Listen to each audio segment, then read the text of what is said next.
Welcome to Democratic Television, a program of the Santa Clara County Democratic Party that brings insights, perspectives, and attitudes of our always thoughtful Democratic guests. Today we're joined by Sally Lieber. Sally, thanks for being on the show. Well, thank you for having me. I know we've had you on the show in other capacities as a mayor of Mountain View and as an assembly member and fighter for social justice. You've done a lot in your short lifespan, and you've done more interesting things lately. You've been working with refugees that have tried to get out of some pretty dire circumstances. Yeah, well, this latest project in my life in terms of working with refugees really came about this fall. And I remember taking a coffee break from work and reading some newspapers online, and there was one image that just jumped out at me from virtually every news source, and I'm sure that the viewers have seen this too. And it was a very now famous photo of a little 3-year-old toddler boy whose body washed up on the shores of Turkey. And I really, seeing that photo, I had been thinking about what was going on in Syria. You know, the revolution started and pretty much died there in 2011 as part of the Arab Spring. But this photo jumped out and touched me in a very real way. And I decided that I had to make a commitment at that time to do something about it. Well, and that's what we're going to talk about. What did you think that you could do as an individual living here in Northern California and Mountain View? Well, I really started to research who was responding to the refugees, what was going on, where were the gaps, and pretty quickly decided that I could make a difference by going to Greece, where most of the refugees are landing, and pitching in and trying to help in a very frontline way. I think that anytime that we do that, we also have to think about raising money for those worthy causes as well, not spending all the money on traveling to a place to try to help versus helping in an immediate way. But I was lucky in that I realized that I had the frequent flyer miles to get there. It's relatively cheap to stay in Greece, and so I could help tell the story of what's happening.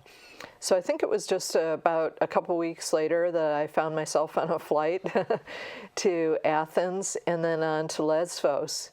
And Lesbos is one of the Greek islands. It's one that's very close to Turkey.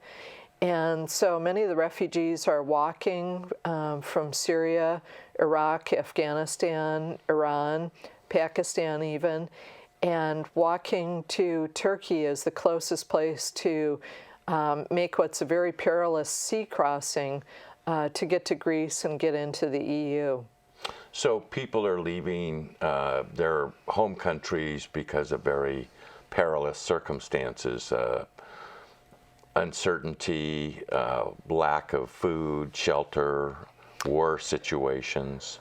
Yeah, really the impact of the resurgent Taliban, the impact of ISIS, and sadly in Syria, a civil war that has turned very deadly for civilians and is now backed up on the side of the president and his forces by Russian President Vladimir Putin, who is putting Russian airstrikes in to be a part of this conflict.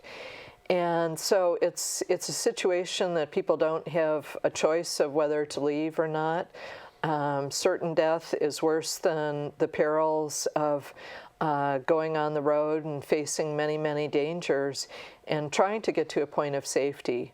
I think that as Americans, we're so detached from those kinds of realities that we don't think about the fact that refugees who are trying to escape a dangerous situation under international law do have the right to go to wherever they feel most safe.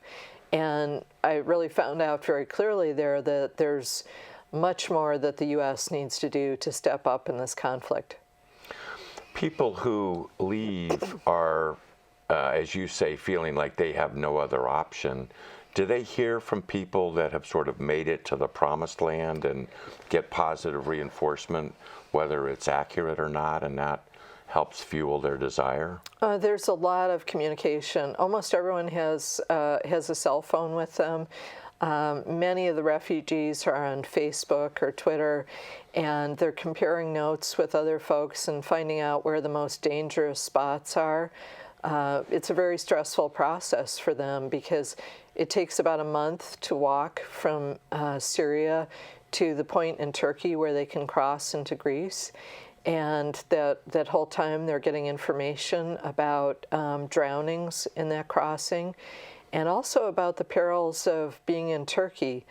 Back in December, the EU and the UN had an agreement with Turkey to give them about $3 billion to care for refugees inside Turkey and not let them proceed on to the rest of Europe. And it's something that I think from the volunteer and advocate perspective is really a scary thing because there have been many abuses. But there are so many refugees who are sharing information.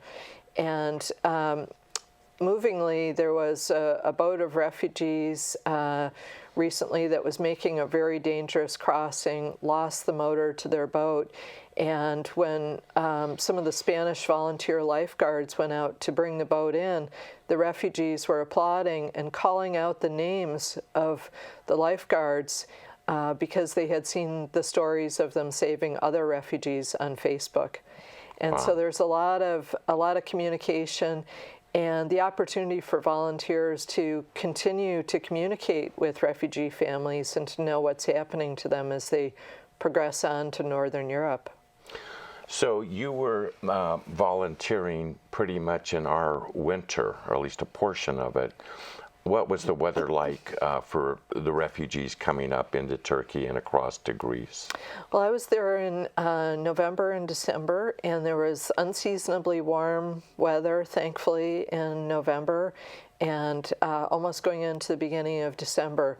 In December, very heavy rain started, and in December and January, it started snowing there. So you have to imagine refugees that are making a crossing across the Aegean.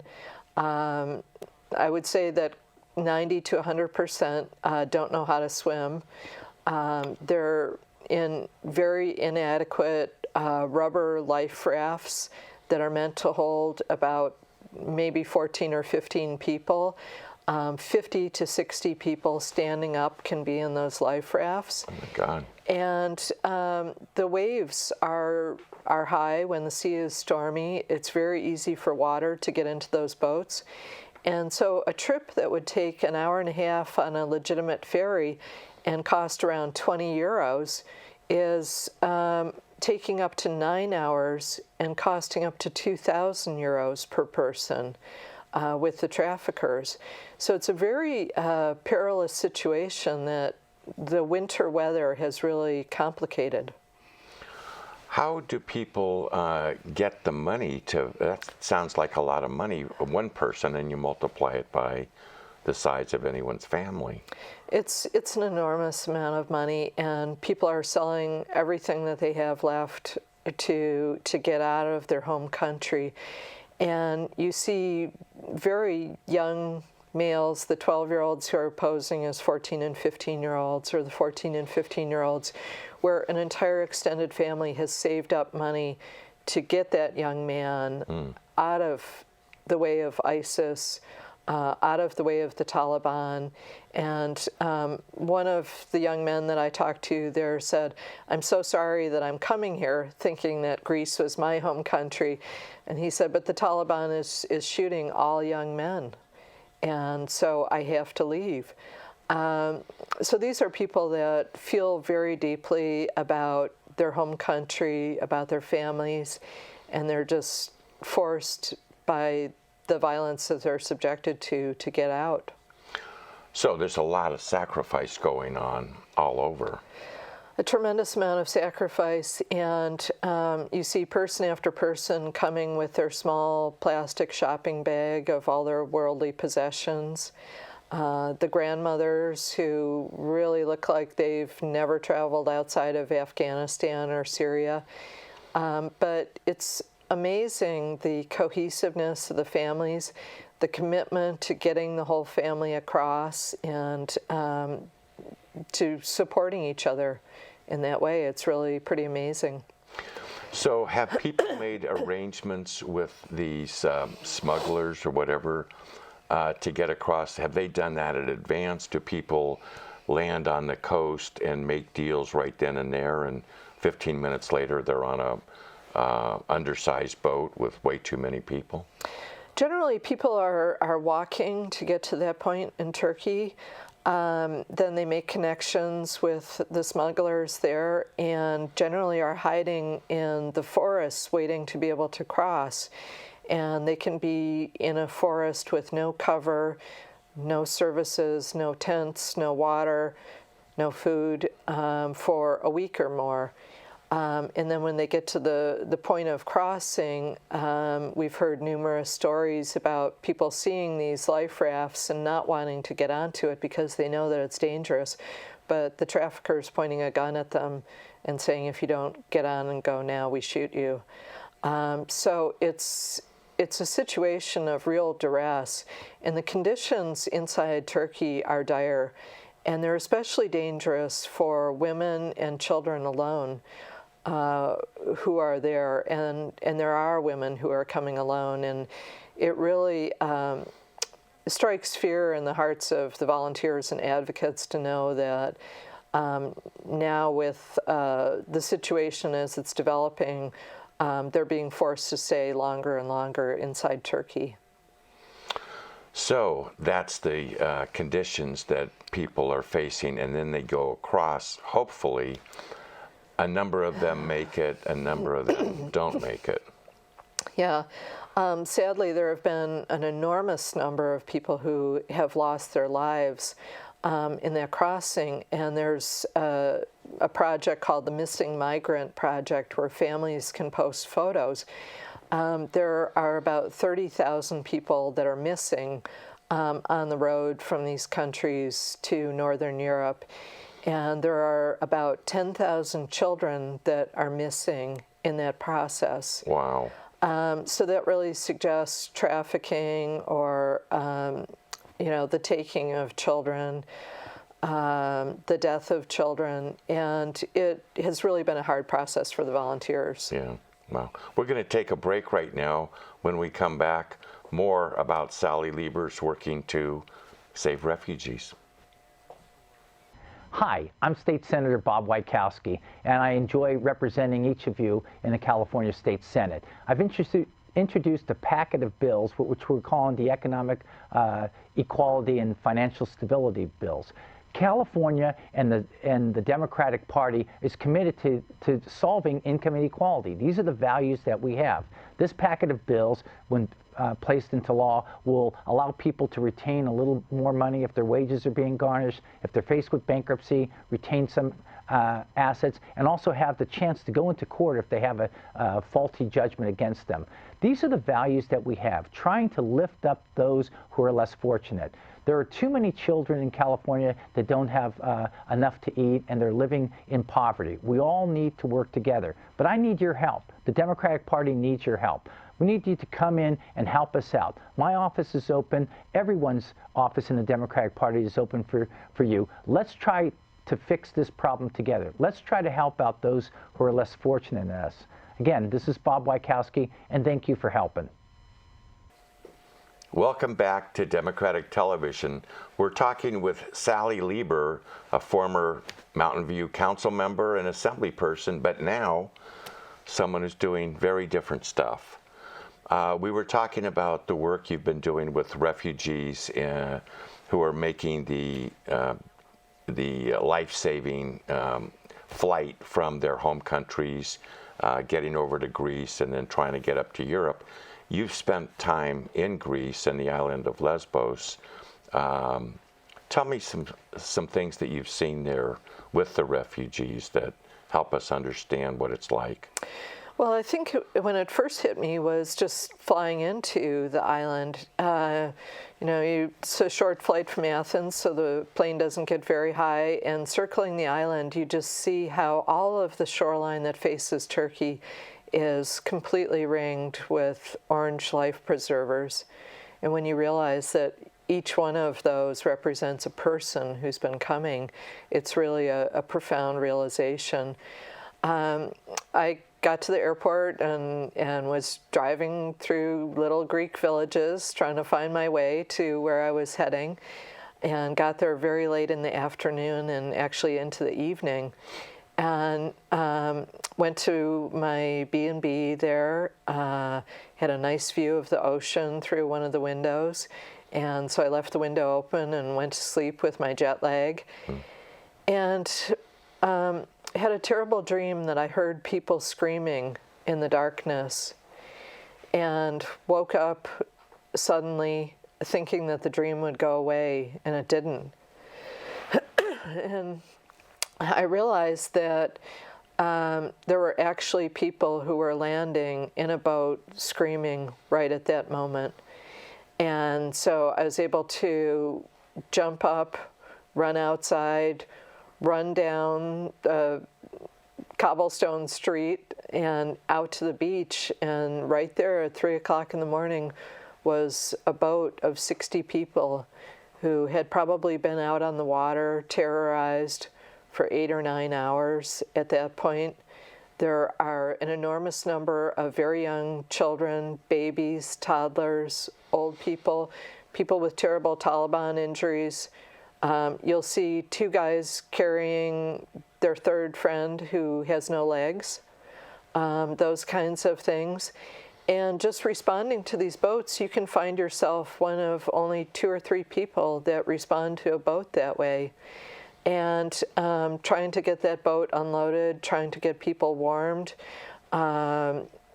wrapping babies in survival blankets, and you just have to kick in and do these things. And it's not a question of, do you know how, or is somebody else going to help you? Everything that's going on there is going on through volunteers that just do. And at the height of the crisis during the months that I was there, we had one day where we had over 50 boats land. And the magnitude of dealing with that many refugees, with the complexities of the illnesses and the injuries that they come with, and the fact that they have a lot of trauma and stress, and they haven't had water, they haven't had food, any of those things is really a lot to do. And that kind of flow in one single day really impacted us mentally, physically, spiritually, psychologically. And by the end of that day at about 3 a.m., we were just really devastated. The next day, boats started to arrive at 6 a.m., and we had over 80 boats land. Oh my God. That day. And you think about what the response would be in California, if even in San Francisco, if we had that magnitude of refugees coming, would we be able to have the generosity of spirit and the can-do attitude that the Greek people have in that many refugees landing on their shores? Well, this is an island that normally got by with tourism and beautiful wide open spaces and all that. And the folks that live there, their lives have been turned around. I would expect that they would be very bitter. Well, absolutely turned upside down in positive and negative ways. So many of the people who live on Lesbos, in terms of the Greek people who are there, are the descendants of the Greek refugees who were expelled from Turkey in 1915. Oh. So they take the attitude that we all come from refugees. And so even the 90-year-old widows in black will be out there trying to pull a boat in and picking up babies. When you have a boat with over 60 toddlers on it, and the boat has been partially submerged, and you're just trying to hand off children as fast as you can, And a lot of times you don't even realize that how physically stressed your body is or how injured you are until a couple days later when the adrenaline stops pumping. What is it like to be a volunteer there? You give me a sense that you're always on call, you're ready to respond, and yet it doesn't sound like there's a strong sense of organization about it. People just need to do what they do, and that's working to the degree that it is. I would say that during the time that I was there was little positive help coming from any government, or the NGOs were, I think, outgunned by the flow of things. And what has been effective there are just the 22-year-old volunteers who organize a soup kitchen on their own.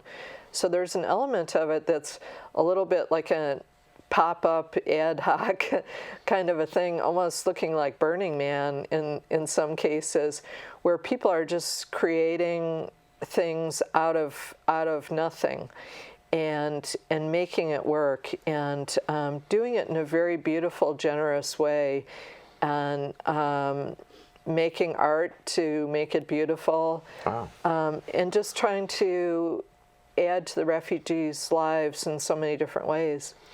And we talk about refugees, but you've also talked about families, and you've talked about individuals, and you've mentioned to me that there's a selflessness that's a spirit, maybe a spirituality of we're all in this together, and the strong helping the weak. Yeah, I was, I think, most surprised by the attitudes and behavior of the Muslim men.